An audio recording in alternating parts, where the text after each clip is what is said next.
So, assume that the manufacturing company budgets 60,000 rupees for total manufacturing overhead costs and 2,400 machine hours, right? Rupees 60,000 for total manufacturing overhead costs and 2,400 machine hours. What is the budgeted indirect cost rate? So, 60,000 divided by 2,400 is equal to rupees 25 per hour, right? So, 60,000 divided by 2,400 is equal to rupees 25 per hour. This is my budgeted indirect cost rate, okay? And how much indirect cost was allocated to job 650? So, that I need to find out. So, 500 machine hours into rupees 25 is equal to 12,500. So, this is my machine hour, right? So, this is my allocation of overhead, right? So, I calculated the hourly rate. This is 25. And it is already given earlier that 500 machine hours are are used for this job, right? And this 60,000, remember, this is not actual cost, but this is the budgeted cost. Fine, okay. Now, what is the cost of job 650 under normal costing, right? So, how we will calculate? We have already discussed that what we will do, we will take 50,000 direct material plus direct labor 19,000, and then I will add the factory overhead. The factory overhead, you see, it is on the basis of budget, it is 12,500, right? So, this 12,500 I am putting here. So, if I add it, then I am getting the total 81,500, right? So, this is my cost, total cost. Now, for tracking the flow of costs in a job costing system, we can follow the transactions, right? So, once we are incurring the costs, I need to track that, because I need to see that it should not go beyond the certain limit, because the quotation for the job is already been issued, right, and accepted, right? If the cost becomes more than the quotation which is provided, then company may incur loss, right?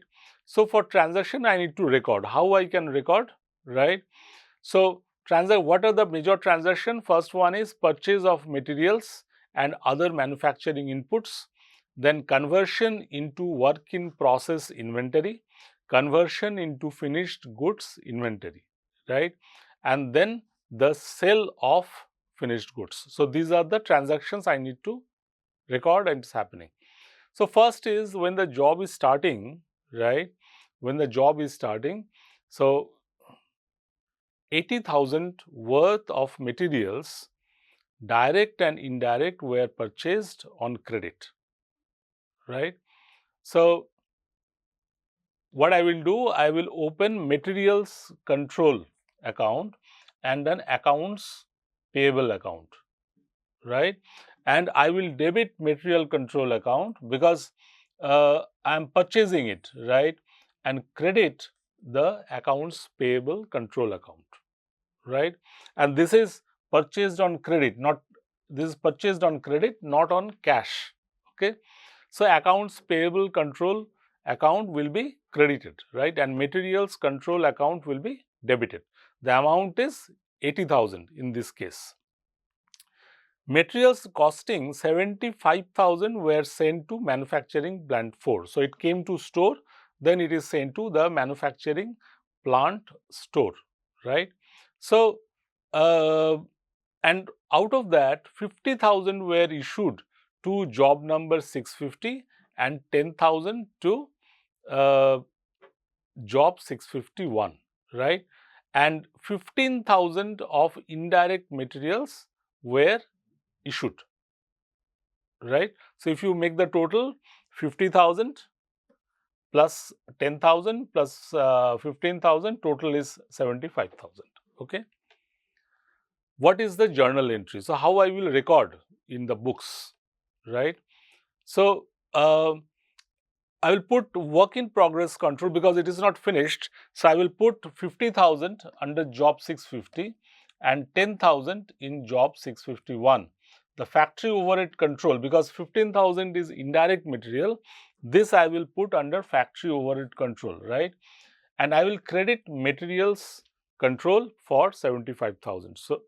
So I will debit job number 651 with 50,000, job number job number 650. I will debit job number 650 with 50,000 rupees, job number 651 with 10,000 rupees, and factory overhead control by 15,000 rupees, and I will credit materials control by 75,000 rupees. So in a ledger it will look like this. So material control, right, 80,000 debit, 75,000 credit, right. In work in progress it will be 60,000. Job 650, I transferred 50,000 rupees, and manufacturing overhead, right, it will be I am debited 15,000 rupees, right. So this is the flow, right, out of 2 lakh, out of 75,000. So this is the flow.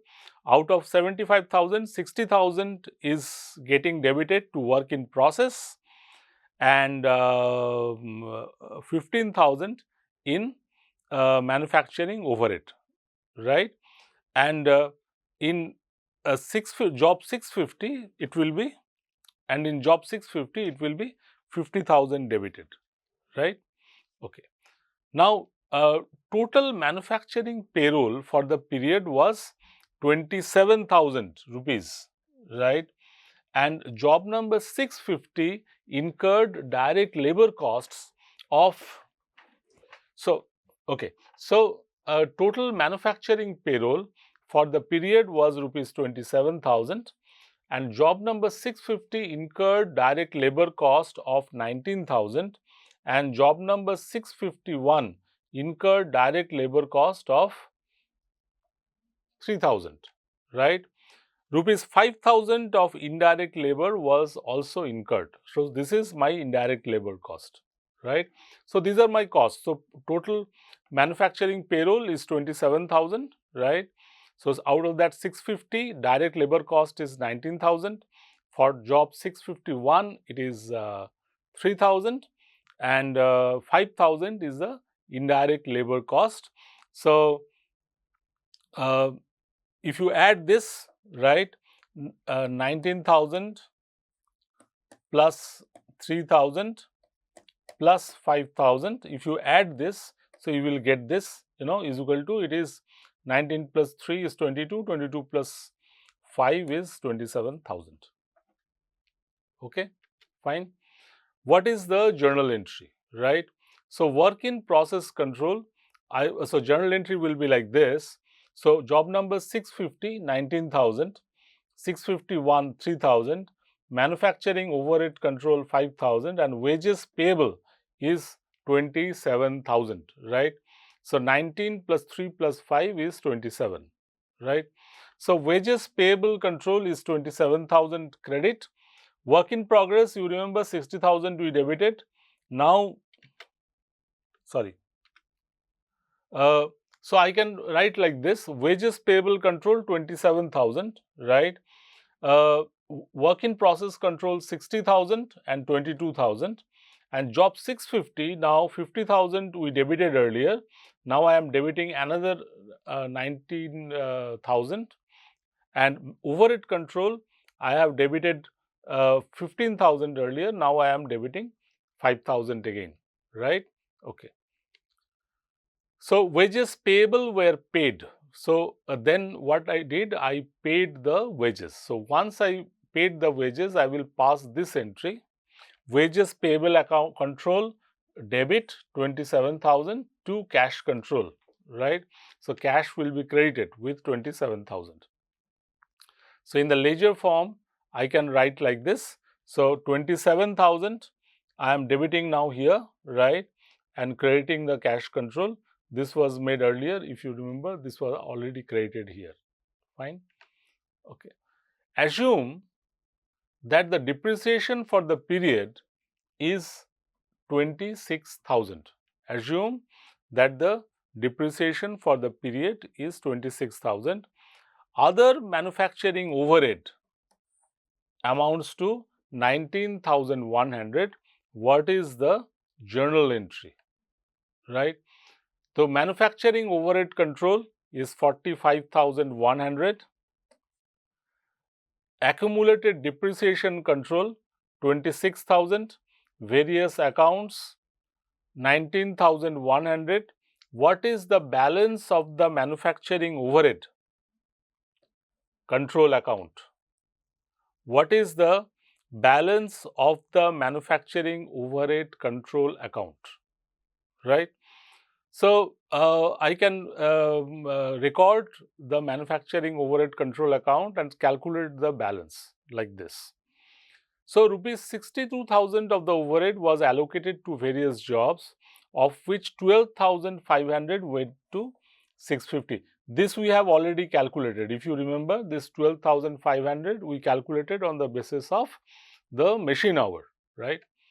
So, work in progress control debit 62,000 to manufacturing overhead control rupees 62,000.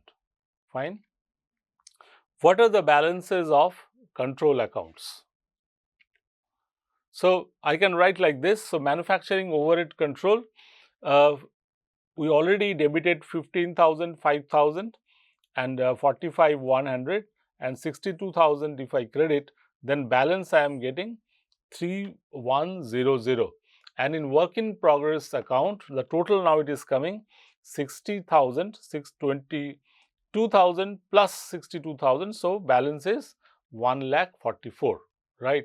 So, now the cost of job 650, it looks like this, 50,000, sorry. Now, the cost, okay, now the cost of job 50, it is, we can calculate it through the account, right. It is 50,000 plus 19,000 plus 12,500. So, if we add, it is 81,500, right. Job costing rupees 1,04,000 were completed and transferred to finished goods, including job 650. What effect does this have on control accounts, right. So, my question is that it is completed now. Now, it is transferred to the finished goods, right, including including job 650. Now, what effect in the control accounts which you opened earlier it will have. So, I can calculate like this. This work in now, till now these costs were part of work in progress account, right. Now, what I will do, the total, right, the total, right, what we will do, we will transfer to the finished goods control, right. So, 1,04,000. Okay. Now, job 650 was sold for rupees 1,14,800. What is the journal entry now, right? So, what will be the journal entry? So, journal entry will be this, right? So, it is sold on credit. So, accounts receivable control debit 1,14,800 to revenues 1,14,800, cost of goods sold debit 81,500 to finished goods control 81,500. So, this will be my journal entry. What is the balance in the finished goods control account? The balance will be this: 1,04,000 minus 81,500 is equal to 22,500, right. So, this is the balance in the finished goods control account. Assume that marketing and administrative salaries were 9,000 and 10,000. So, what would be the journal entry, right? So, marketing and administrative cost debit 19,000 to salaries payable control account debit credit 19,000. So, now the transactions, right? What are the transactions? The direct material used 60,000, direct labor and overhead 84,000, minus cost of goods manufactured 1,04,000. So, ending WIP inventory is now 40,000, right? So, so this is my balance, right? Cost of goods manufactured 1,04,000 minus ending finished goods inventory 22,500 is equal to cost of goods sold, that is 81,500. So, these are the accounting transactions for the job costing. Now, account for the end of period under allocated or over allocated indirect costs we can do by using the iterative methods, right. Now, what are the end of the period adjustment? So, we can see here, suppose manufacturing overhead control has a balance of 65,001. Suppose manufacturing overhead control account has a debit balance of 65,100, right? And the actually applied manufacturing overhead is 62,000, right? So, what we have budgeted originally, the actual application of overhead may be different, right? So, the indirect cost or overhead may be under allocated or sometimes it may be over allocated also, right? How to do do these adjustments in the books, right? How was the allocated overhead determined? So, you should remember we calculated the budgeted rate rupees 25, right, and total machine hour was 2480. So, if we multiply, the total budgeted value is rupees 62,000, right.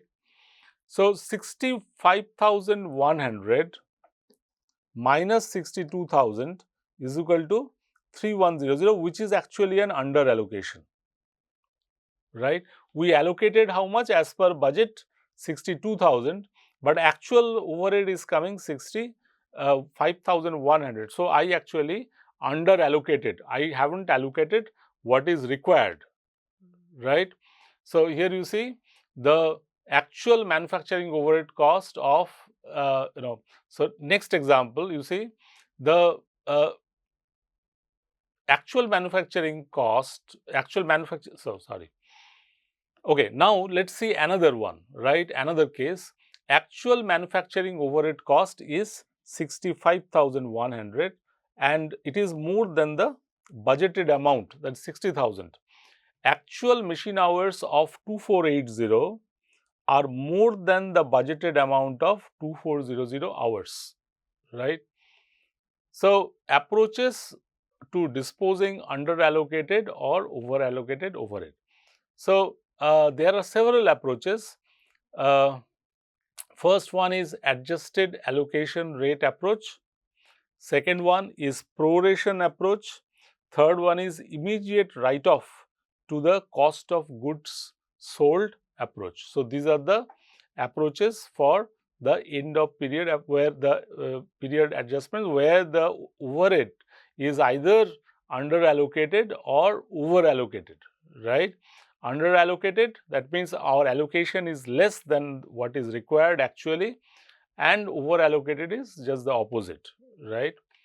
So, here you see actual manufacturing overhead 65,100 exceeds the manufacturing overhead allocated, which is 62,000. This 62,000 how we got? We got it by multiplying, by considering the budgeted overhead rate, which in our case it is 25 rupees, right? But when the job got completed, we found that it is exceeding 62,000. It is actually 65,100, right? Which is around 5% higher, right? So now, so this you see it is 5%, right? 3,100, 3,100 from where it came? It came from 65,100 minus 62,000, right? Okay. Now, actual manufacturing overhead rate is 26.25. You see, if you remember, our budgeted rate was 25, right? Our budgeted rate using which we calculated this, it was 25 rupees, right, per machine hour, right? But actual rate it is coming how much? It is coming 65,100. If you divide it by 2480, it is coming 26.25, right? So, your actual manufacturing overhead rate should be it is 26.25 rupees, but how much, at what rate you are allocating? You are allocating at the rate of 25 rupees per machine hour. So, actually what we are doing, we are under allocating, right? Now, the manufacturing company could increase, right, the manufacturing overhead allocation of each job by 5%. So, this is one approach, right? So, manufacturing overhead allocated to job 650 under normal costing is 12,500. We calculated this earlier, right, using the budgeted rate, right? Now, what I can do, I can add 5% to it, right? So, that means add 625, right? And if I add 12,500 plus 625, it is coming to 13,125, which equals actual manufacturing overhead, right? This is one approach, okay. Second approach is proration approach, basis to prorate under or over allocated overhead, right? Total amount of manufacturing overhead allocated before proration, right? And ending balance of work in process, finished goods and cost of goods sold, right? So, assume, the first approach we will discuss, assume the following manufacturing overhead component of year-end balances before proration is this: work in process 23,500, which is actually 38%, right, of the total. Finished goods 26,000, which is actually 42% of the total. Cost of goods sold 12,500, which is actually 20% of the total, right? So, my total is how much if I add 62,000, okay. So, I can show it like this: manufacturing overhead 3,100, right? Out of this, right, 620 is going to the cost of goods sold here, 1302 is going to the finished goods, and 1178 is going to the work in progress. This this I am doing on the basis of these percentages, right? Basis of this percentages. So, so see the 620, for example, it is 20% of 3100. So, 3100 into 20%, it comes to 620. Here you see the weight of cost of goods sold is 20%. So, that is the process, okay, right. Proration approach B, right. So, ending balances of work in process, finished goods and cost of goods sold. So, work in progress, here you see work in progress is 40,000, finished goods 20, the finished good is 22,500 and cost of goods sold is 81,500. Yes, you see the percentages are changing. The work in process is 28%, sorry. Here you see the work in process is now 28%, the finished goods is 16% of the total, and cost of goods sold is 56% of the total. So, total is coming to 100%, right. So, the initial one, the previous one, you see we did it on the basis of before year-end balances before proration, but here what we are doing, we are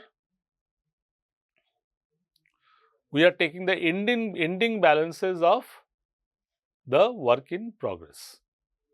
Okay. So, we can do it like this, right? We can calculate, we can take the manufacturing overhead balance 3100 here, and then for the cost of goods sold, the percentage is 56%, right. So, this 56% I am calculating this. So, 1736, it is 3100 into 56%, right. So, if I calculate, I should get this number, right. Similarly, the other figures are also calculated. For finished goods, it is 16%, and for work in progress, it is 28%, right. And in this proportion, it is getting transferred, right. So, this is 16%. If you calculate 16% of this, right, you should get this number. Okay, fine. So, this is another proration approach. Okay. The other one, the other approach is immediate write-off to the cost of goods sold approach, right. So, I can take the manufacturing overhead 3100 here, and then immediately write off through the cost of goods sold, right, the entire amount without prorating, right. So, this is another approach for doing it. Applying variations from normal costing, right.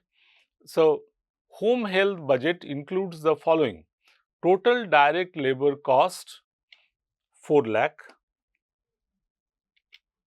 total indirect cost 96,000, total direct labor hours 16,000.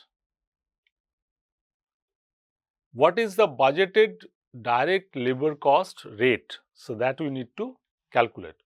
So, we can do it like this: 4 lakh divided by 16,000. So, it comes to 25 rupees. What is the budgeted indirect cost rate?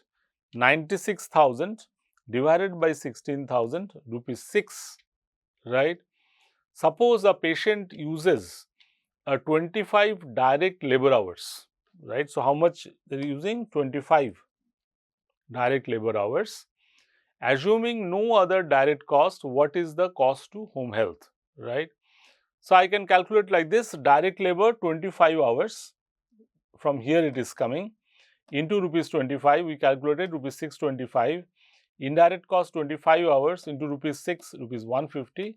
If I add, it comes to rupees 775, right. Okay. So, I repeat the process of job order costing. What is the uniqueness of okay. I repeat the uniqueness of job order costing. What is the unique thing about job order costing? That each of the job, each of the manufacturing order that the company receives, it is taken as a standalone project, right, as a standalone manufacturing project. So, what the company do? The company keeps the record of all the direct materials which is been assigned to the particular job, right. So, direct material, direct labor, other direct expenses, whatever is used for executing the job, right, for manufacturing the job object, right. So that is first recorded. Then the total, the company may have running several jobs at the same point of time. Then what the company do? The company calculates the total indirect cost or total overhead, and on the basis of some suitable, job allocation base, right? They allocate it to the the particular job for which I am trying to calculate the total cost, right? In our example, we use the machine hour rate, but it is possible that some company may use labor hour rate also. So, company needs to decide based on the relevance of the base, right? How effectively it can represent the real situation, that is important. Now, the company can do what? Company can add the now, what the company can do? Company can add the total direct costs, right? Direct material, direct labor and direct expenses, plus the allocated overhead to the job, and then add all the cost elements and arrive at the total cost. In case of overheads, right, there is a maybe a problem of under allocation or over allocation.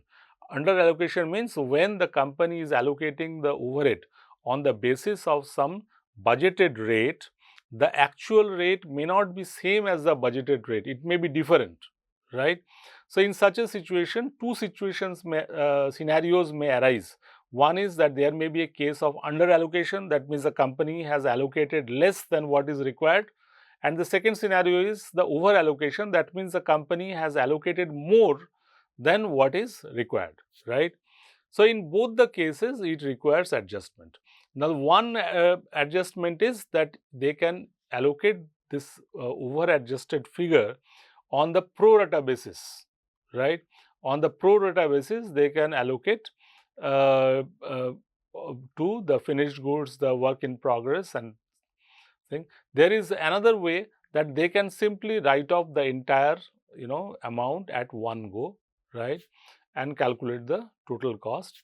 Or if it is about the certain percentage increase or decrease in the total overhead, they can simply add that percentage. Like in our example, we have seen that they added 5%, right, in case of under allocation.